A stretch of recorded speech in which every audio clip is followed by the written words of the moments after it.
This airline didn't just serve a country, it trained the airlines that would later dominate global aviation. And it all began in 1955. In the years following independence, Pakistan faced a challenge that every new nation eventually encounters. How do you connect with the world? Not just through diplomacy, but economically and culturally. At the time, the nation's internal infrastructure, its roads and railways, were still in its infancy.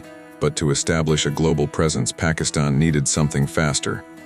By the mid-20th century, aviation was fundamentally transforming how nations interacted. Air travel was no longer a luxury reserved for explorers, it had become a strategic necessity.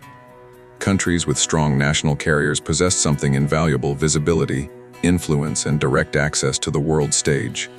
For Pakistan, relying solely on foreign airlines meant staying dependent. It meant that schedules, routes, and even international perception would be controlled by others. An airline, therefore, represented far more than just transportation. It was a declaration of sovereignty in the skies. It was a way for a young nation to define its own brand: professional, capable, forward-looking. In that era, aviation was the ultimate symbol of modernity. The sight of jet aircraft and world-class crews sent a definitive message to the globe: this country is ready to participate in the global system. For Pakistan, establishing a national airline wasn't just an option, it was inevitable. That decision, driven by necessity, ambition, and a search for identity, would soon give birth to Pakistan International Airlines. By the early 1950s, Pakistan's leadership confronted a critical reality: a nation without its own wings is a nation without a voice. Relying on foreign carriers meant that Pakistan's global connectivity was at the mercy of others. Routes, schedules, and international access were decided in foreign boardrooms, not in Karachi. In an era of rapid aviation growth, this wasn't just a logistical hurdle, it was a strategic risk to national security and economic growth. Pakistan needed more than just a fleet, it needed strategic autonomy. In 1955, that vision took flight.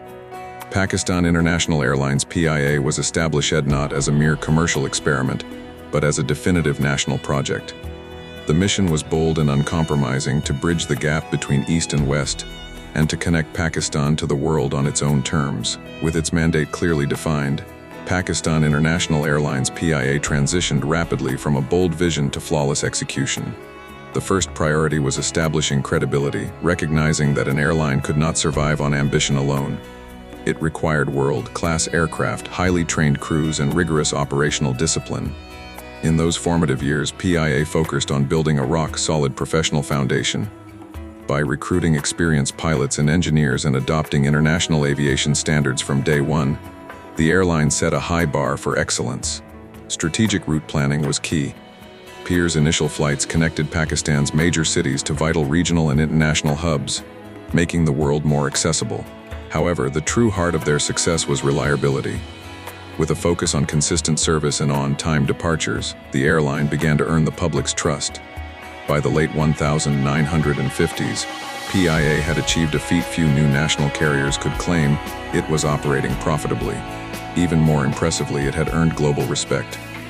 Foreign airlines no longer saw PIA as a newcomer, but as a disciplined and capable peer.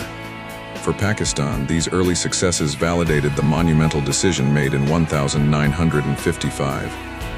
The airline was no longer just an experiment, it was becoming a national institution. As PIA moved beyond its early successes, something deeper began to take shape.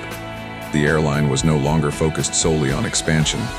It was building a culture of excellence. Training became the cornerstone. Pilots and engineers were held to uncompromising standard. Creating a talent pool so elite, they would eventually help launch global giants like Emirates. Safety was non-negotiable. Precision became routine. It was this exact discipline that led PIA to shatter the world speed record from London to Karachi, record that remains unbeaten to this day. Service wasn't just a department, it was an identity. With uniforms designed by French legend Pierre Cardin, PIA brought high fashion to the clouds. Even U.S. First Lady Jacqueline Kennedy noticed, famously calling them great people to fly with. From being the first in Asia to enter the jet age, to becoming a diplomatic bridge to China, PIA wasn't just an airline. It was a global pioneer, measured only against the world's very best. These foundations, discipline, professionalism, and raw ambition, were about to propel PIA into an iconic era. An era where they didn't just follow the standards, they set them. By the early 1960s, the groundwork had been laid. PIA had the people, the systems, and the confidence to lead. PIA was no longer compared to new airlines. It was being measured against the world's very best. What followed was an era that would redefine the airline's place in history, an era of innovation, of global recognition, and of an ambition on a scale that few airlines in the world dared to imagine. These foundations, discipline, professionalism, and ambition, were about to propel PIA into its most iconic era. This was the beginning of the golden era.